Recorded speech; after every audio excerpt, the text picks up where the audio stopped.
Good evening and welcome to UCTV News. I'm Emily Carbali. And I'm Gaston Neville. On Friday, cherry red Tesla Roadster passed by Mars. SpaceX sent the car into orbit in February as part of its Falcon Heavy rocket launch. On Monday, it reached the furthest point in its orbit, where it will now head back towards Earth.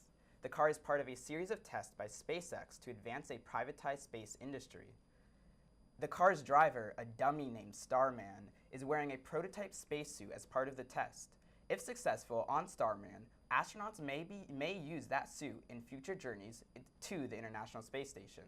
The Motel 6 chain agreed to settle a class action lawsuit by paying $7.6 million after multiple locations released a guest list to immigration and enforcement agents. The Motel 6 admitted to violating consumer protection laws, but denies that senior management was aware of the practice. NPR reports that the motel would pay money directly to guests who were affected and create tighter controls over private information. A settlement deal was created in July, but the details were not made public until this week. The Coventry's Farmers Market is one of the staple events in Connecticut. Amanda Cabral was there and tells us more about the market's closing weekend. It started out as just a small market, but now the Coventry Farmers Market is closing out its 15th season with nearly 4,000 people attending every Sunday. With 65 regular vendors and up to 15 guest vendors each week, it's no surprise that this market is the largest in Connecticut and possibly in the Northeast. I think generally the size of this market is what people come to see. It's been dubbed like a country fair every week, although we've tried to rein that in a little bit and focus a little bit more on the agriculture pieces of it and education pieces. The market has a different theme each weekend, and along with buying products, customers can see guest speakers and musicians, get handouts and recipes, visit food trucks, and of course, there are plenty of activities for kids. I like the vendors. They're very personable as I've gotten to know them over the years. I like the products that they have. What makes this market unique is that everything sold is made or grown right here in Connecticut. That's part of the reason the market has gained so much recognition from media outlets like Yankee Magazine, Bon Appetit, and Delish.com. This is the mortgage-paying market. This has always been, it is the most popular market in Connecticut, and one year we actually won that barn over there as the most popular farmers market in America. And for those who can't wait till next season, a group of vendors from the market run a winter farmers market in Coventry as well. My favorite part of the market in general is the feeling that is in the market fields every week. When I see that many people coming out every Sunday, no matter what that weather is, I realize that we create something pretty special for people, and that's what I love. Now, the farmers market is only closing for the season today, and it will be back in the spring. For UConn Journalism, I'm Amanda Cabral.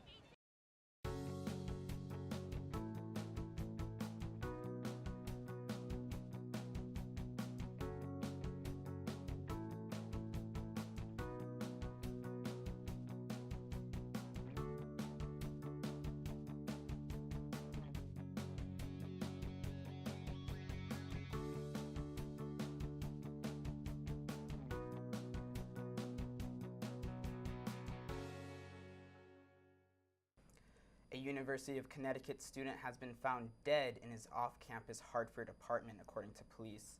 Attilio Hoxa, a junior student, was found dead on Thursday night. The cause of his death is still unknown and is currently under investigation. Counseling is also being provided to students during this time. Unsafe car speeds were frequent complaints from residents of Hilltop Apartments. Now this may be a thing of the past. Hilltop Apartments is now home to 9 new speed bumps. They are dispersed throughout the roads connecting the apartments and are accompanied by signage notifying drivers of the new conditions. UConn Facilities Operations implemented the change as an attempt to calm traffic in the area. Construction began in October 26th and was completed late last week. UConn offered bus rides on Election Day. The buses ran from 11 a.m. to 8 p.m. from the Student Union to the Mansfield Community Center. Our Companions Animal Shelter and Sanctuary isn't your average animal shelter. The shelter rescues and heals sick animals so they can eventually be adopted. UCTV News reporter Lindsay Kane tells us more. Here at Our Companions Animal Shelter in Ashford, there's tons of animals just like this little guy who are looking for a new home. Our Companions was founded in 2002 and is Connecticut's first animal sanctuary, rehabilitation, and adoption center. This sanctuary is also the only one of its kind in New England and provides a home-like setting for animals who are older, traumatized, abused, or neglected, causing people from all over to come out and visit. There's so many unwanted animals, unfortunately, that are beautiful creatures and really deserve amazing homes. And I think, with the care that my family and I can give for a dog, I think that these dogs can really, they deserve that after everything they've been through. This sanctuary is different than most because animals who do not get adopted stay for life and are cared for by the staff members and all the volunteers who donate their time. When it comes to dogs, this facility is unique in the services it provides. The thing that we do here is giving the dogs that wouldn't normally have a lot of chances in life, giving them an extra shot to find that perfect home. We take a lot of dogs in that have issues that might be problematic but are fixable. At Our Companions, anywhere from 1 to 3 dogs and 5 to 10 cats are adopted each month, but there are still plenty who are looking for a new home, and staff members are encouraging people to adopt and not shop. Because there's just so many out there that don't have homes, and it's just sad to see them without a place to go. Our Companions Animal Sanctuary gives animals a place to rest and recover while they wait for their forever home. Our Companions Animal Shelter is always looking for new volunteers. Whether you're interested in adoptions or volunteering your time, head online to their website for more information. Reporting for UCTV News, this is Lindsay Kane. Hope when you take that jump, you don't feel the fall. Hope when the water rises, you build a wall. Hope when the crowd screams out, you're screaming your name. Hope if everybody runs, you choose to stay.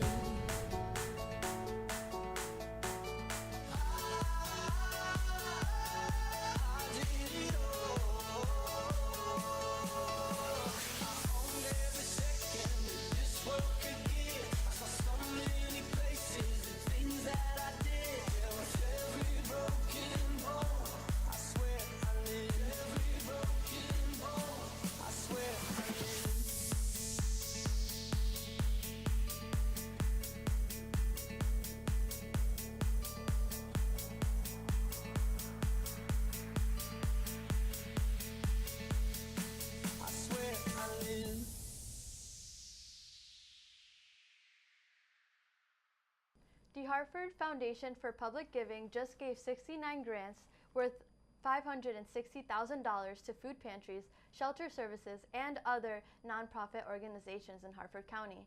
The Hartford Courant reports that over $300,000 of that money was given to food programs, and it will help shelters to stock up before the holiday season. The Courant also reports that the foundation has given over $680 million in grants since it was founded in 1925. The complete list of organizations that received grants can be found on the Courant's website. Connecticut is extending its voting policies to children this year, but the candidates they are voting for are a little different. NBC Connecticut reports that children in Cromwell were given the opportunity to vote for their favorite zoo animals, while adults cast their votes for governor, Congress members, and local offices. Cromwell Bat Clerk Myrtie Terry said that the United States is a wonderful democracy and children should have the opportunity to take part so they understand the values of supporting our government. Classes have resumed at Manchester High following a brief lockdown. The high school went into lockdown at 9:45 Friday morning after reports of a potential school shooting. The Manchester police quickly located the student and got rid of any potential threats. The lockdown was lifted at 10:15 a.m. and classes continued as scheduled. Up next, we'll hear from UC Sports reporter Isaiah Davis with the latest on UConn women's basketball. Stay tuned. UConn women's basketball is back as they took on Vanguard in an exhibition matchup on Sunday afternoon at Gamble. The Huskies started out on fire both on offense and on defense. Their full-court press helped lead to easy transition buckets as they went on a 25-0 run. Katie Lou Samuelson carried the momentum in the second quarter as she outscored Vanguard by herself, finishing the first half with 22 points to go with her 10 rebounds as the Huskies led 69-11. In the second half, it was more of the same, but this time it was Nafisa Collier who took over. Collier scored 6 straight points in a minute and finished with 12 points in the quarter and 26 points for the game. The Huskies will go on to rest their starters in the fourth quarter and win the game with a total of 96 points to Vanguard's 30. The senior duo of Samuelson and Collier talked after the game about their impact on this young team. I was telling Julie and Lexi that when you get out there, don't play scared. You're here for a reason. I think sometimes, you can get caught up in not wanting to make mistakes, and especially for the young guys, they can get caught up in that. So making sure that you just go out there and play as hard as you can and play like you know how to play. That I do try to lead by example. I try to show the team, what we need to look like, and it works for us. The UConn women's basketball team comes back to Gamble next week for their season opener against the Ohio State. I'm Isaiah Davis, UCTV Sports.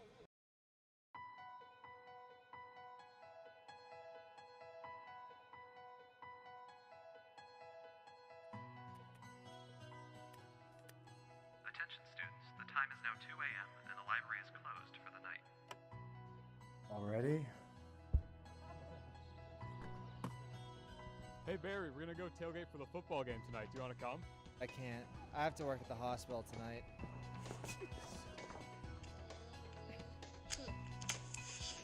Please read me a bedtime story. Oh, honey, I'm staying at school a little late tonight. Can you read me one before you go to bed? Yes. All right.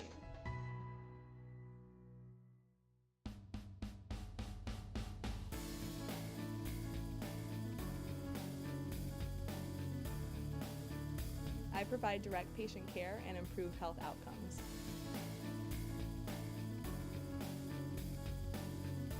I teach my patients how to properly use their medication.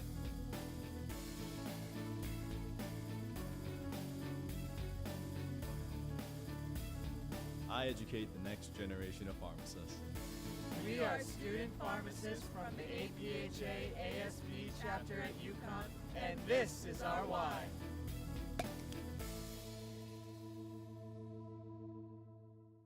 Susan B. Anthony's tombstone is covered in I voted stickers. 2 years ago, when Hillary Clinton was on the ballot, activists started putting their I voted stickers on Anthony's grave in honor of her work on behalf of women. This past Tuesday, with more women on the ballot than ever, activists are honoring Anthony's work once again. President Trump spent Election Day out of the public eye, the Associated Press said. He used that time to call allies, tweet endorsements, and follow news coverage. Trump acknowledged the importance of this election during his 6-day rally blitz and said, quote, "Everything we have achieved is at stake." Just before the election, Trump faced allegations of racism after he promoted a video that the Associated Press said was shocking. Expletive loaded and featured a Latino man convicted of murdering 2 police officers. As polls come to an end, everyone is anticipating which party will gain control of the House and Senate, but that is not the only decision being made this election. In all 37 states on the ballot, there are 155 statewide issues being voted on. Some issues on the ballot this election include the recreational legalization of marijuana in Michigan and North Dakota, creating abortion restrictions in Alabama and West Virginia, and allowing felons the right to vote again in Florida. Connecticut had 2 questions on the ballot this election. The first vote was for or against making sure transportation revenues are only used for transportation projects. The second vote was for or against requiring hearings when Connecticut wants to sell off public land. That does it for us tonight at UCTV News. Make sure to tune in next week. And be sure to follow us at UCTV Channel 14 on social media. Have a good night. Good night.